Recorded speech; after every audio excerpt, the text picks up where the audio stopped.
Fala pessoal, bom dia para todo mundo. Estamos aqui começando mais uma aula de português, tá certo? Quanto tempo? Semana passada não teve vídeo, parece que faz tanto tempo que eu lancei o último vídeo. E vamos lá. Seguinte pessoal, só avisando, essa semana eu vou tentar fazer um negocinho diferente, que eu em geral só coloco os vídeos na terça, né? Porque é assim mesmo, o professor de português só tem que colocar vídeo na terça. Essa semana eu vou tentar fazer vídeo todo dia, ou seja, na terça, na quinta e na sexta, e vocês depois vão me dizer o que vocês acham melhor, tá certo? Se é só na terça, ou se fazer na terça, quinta e sexta é melhor, tá? Porque eu tô sempre procurando um jeito de ficar mais legal as aulas, e por isso eu quero ver com vocês. E também queria que depois vocês me dissessem se vocês acham legal a gente voltar com aquelas correções pelo Google Meet que a gente estava fazendo, e que eu parei porque estava pouco aluno assistindo. Tinha às vezes 4, 5 alunos assistindo. Se tivesse mais alunos assistindo, eu teria continuado fazendo. Depois vocês me dizem, tá bom? Não hoje, não precisa ser hoje. No final, depois da sexta, vocês me dizem se gostaram mais de ter vídeo todo dia ou se preferem só vídeo só na terça mesmo, certo? E vamos lá. Seguinte, pessoal, a atividade de hoje são só duas aqui. Na verdade, três, mas bem simplesinho, ó. Nós vamos iniciar a unidade 7. Eu faço a diferença, tá certo? Que como sempre começa aqui com imagem. A imagem que vocês podem ver tem dois meninos que estão plantando uma árvore. Olha que bonitinho, plantando uma mudinha, né? Que vai crescer e vai virar uma árvore. E tem aquelas perguntinhas que sempre tem aqui do lado. Tá meio ruim, mas vocês leiam pelo livro, ó. Essa é a página 148, unidade 7, quase no finalzinho do livro. Olha só. O que as crianças estão fazendo? Plantando uma árvore. Onde elas estão? Elas aparentemente estão, né, num lugar com grama. Pode ser uma praça, pode ser um mato, não sei, não dá pra ver ao certo. Como parecem estar se sentindo? Um tá com a carinha coberta pela planta, mas o outro tá rindo, né? Tá feliz, tá gostando do que tá fazendo. Agora fale de vocês, quero ouvir. Você já plantou uma árvore? Não ouvi, como é que é? Ah, certo. Sua cidade tem muitas árvores? E sua escola? A escola tem bastante. E aí também, né? Aqui onde eu moro, por exemplo, tem muita árvore. Quando a gente sobe para um lugar mais alto, a gente olha assim, vê mais árvore do que casa. Parece que as casas são no meio do mato. E aí também tem bastante. Acredito que onde vocês moram, que tem várias comunidades, mas também é bem arborizado, graças a Deus. E, em sua opinião, que tipo de atitude pode fazer a diferença? Agora sim, toda unidade vai falar sobre um tema. Essa é falando sobre eu faço a diferença. Fazer a diferença para a vida, fazer a diferença para o mundo, né? E agora a gente pensa, o que pode fazer a diferença? Vocês acham que plantar uma árvore faz diferença para alguma coisa? Lembra que semana retrasada a gente falou sobre o dia da árvore, vocês mandaram as produções. Aí pensa, uma árvore, será que faz diferença para alguém? Pensem aí. Virando a página, começa com um texto. Aqui tá meio borrado a imagem, não se preocupem, é só para vocês não se perderem e vão seguindo aí pelo livro, ó, página 150. Você vai ler um texto expositivo que trata de um assunto muito importante, acessibilidade. Nós já falamos sobre acessibilidade antes, né? E acessibilidade, pessoal, é as pessoas terem acesso, mesmo as pessoas que têm alguma deficiência, alguma dificuldade, poder ter acesso aos locais, acesso às escolas, acesso aos bancos, acesso ao shopping, acesso a tudo. Porque imagine só, para a pessoa que anda, para a pessoa que ouve, para a pessoa que enxerga, tudo é fácil demais. Nossa, agora imagine para uma pessoa que não tem a movimentação das pernas, tem que usar cadeira de rodas, tem muitas coisas que é complicado. É complicado ir para todos os lugares se não tiver acessibilidade. Para a pessoa que não enxerga, também, se não tiver quando nós falamos não sei se foi ano passado, eu me perdi já. Ou foi no início do ano, falamos sobre piso tátil, não sei se vocês lembram, né? Que é importante para a pessoa poder se guiar. E para uma pessoa surda, uma pessoa que não ouve também, tem que ter os lugares adequados, né, feitos de forma que eles possam se guiar também. E é obrigação das pessoas que não têm nenhum tipo de necessidade especial saber conviver com os outros, respeitar acima de tudo, entender que as pessoas com alguma necessidade especial são pessoas, são como nós, têm aquela necessidade, mas não faz deles diferentes, e nós temos que respeitar, temos que ser amigos e temos que ajudar sempre que a gente puder. Esse texto vai falar sobre acessibilidade. Eu não vou ler o texto é curtinho, e vocês vão ler. Vocês vão ler e me mandar o texto, sabe? Quando a gente faz toda semana, vocês gravar um áudiozinho e me mandar, o áudiozinho dessa semana é desse texto, que chama Jogo dos 7 Erros. E o texto começa aqui, ó, aqui em cima, né? E continua aqui do lado. Vê onde tem esse 1, 2, 3, 4, 5, 6, 7? É parte do texto. E vejam que o texto, ó, chama Jogo dos 7 Erros. Tem aqui uma foto, que em geral o jogo dos 7 erros é uma brincadeirinha, né? Que tem que ter 2 fotos para a pessoa comparar o que mudou. Aqui só tem uma foto, mas lembra, é falando de acessibilidade.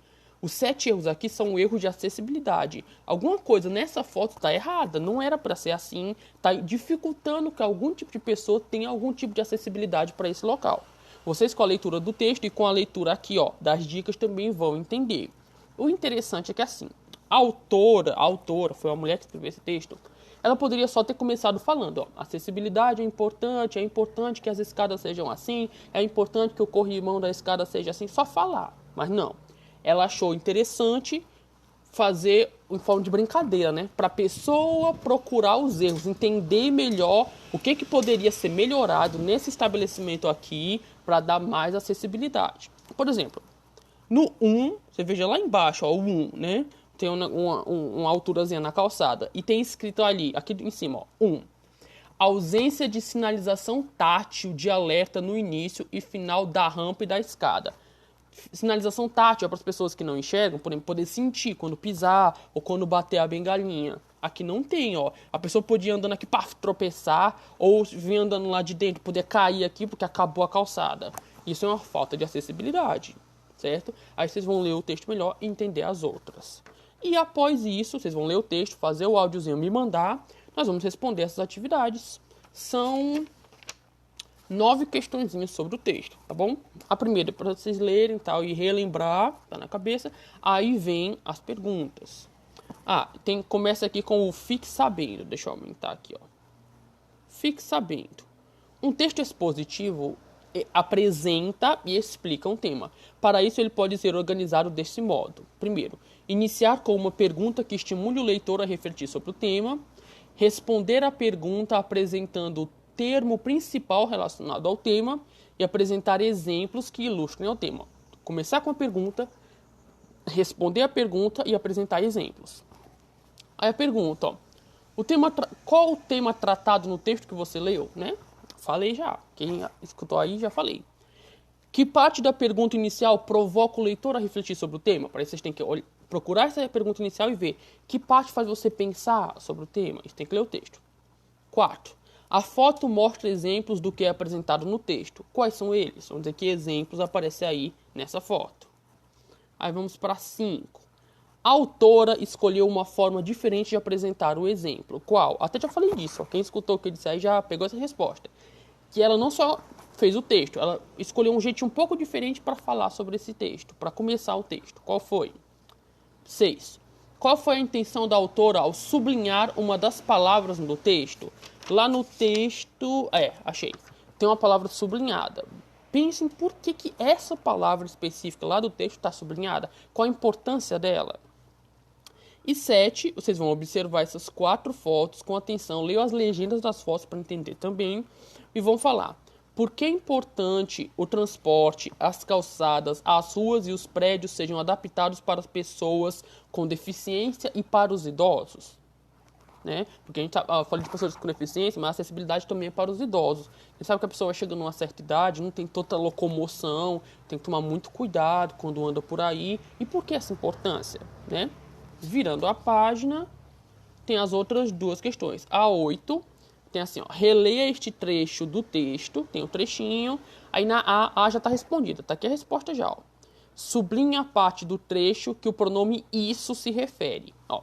As cidades precisam se adaptar de maneira adequada para permitir que todas as pessoas possam chegar a um lugar, entrar nele, conhecer todos os recursos ali disponíveis. Isso se chama acessibilidade. Quando fala isso, é isso o quê? Isso tudo, ó. As cidades precisam se adaptar de maneira adequada para permitir que todas as pessoas possam chegar a um lugar, entrar nele, conhecer todos os recursos ali disponíveis. Aí a B. Esse pronome foi usado no texto para evitar a repetição de uma explicação que foi dada antes. Essa explicação toda, né? Ou para apresentar uma explicação que será dada a seguir. A resposta já está aí. Eu acabei dando a resposta também. Se ele foi usado para não repetir uma explicação que foi dada antes ou para introduzir uma explicação que vai vir depois. No trechinho que a gente leu ali está tudo. C. Volte à página 151 e encontre na lista dos 7 erros um pronome que tenha sido usado com a mesma função do pronome do item anterior. Lá na listinha dos 7 erros tem um pronome que também foi usado para impedir uma repetição de alguma coisa. Procurem lá. E aí tem a 9. Leia novamente esse trecho. Tem um trechinho. E quais são as palavras que fazem referência à palavra lugar? Quais as palavras que indicam lugar? Por que foram usadas essas palavras no trecho? E C. Quais as classes gramaticais pertencem a essas palavras? Classes gramaticais, vocês gostam de esquecer, mas são verbos, substantivos, pronomes, adjetivos e tem vários outros, só que essas são as principais que a gente viu. Dica, nessa questão C, o que vai ter são advérbios. Questão C não, questão C. É a C ou a D? A C. Na questão C, vai ter um pouquinho daquilo que a gente falou sobre preposição, vai ter pronome, vai ter advérbio, tá? Tudo isso a gente já viu ontem. Vocês procurem e vão dizer que palavras são. Eu dei metade da resposta, vocês vão dizer quais são as palavras. A D, para terminar, o que você pôde perceber em relação ao uso dos pronomes e dos advérbios no texto? Olha a resposta aí de novo, né?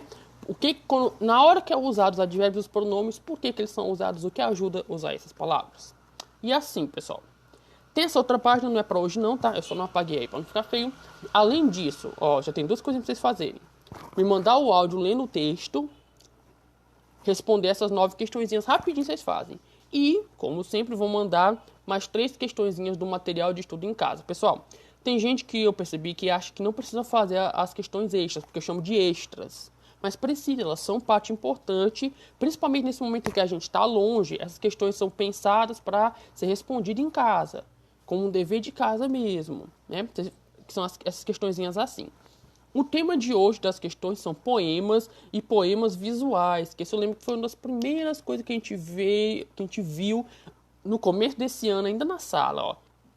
São 3 poeminhas, o primeiro aqui, que vocês percebem que pela escrita é importante ler, claro, e que a escrita forma sempre alguma imagem, ó, como vocês podem ver as imagens aqui, e que o texto tem a ver com a imagem que está aparecendo.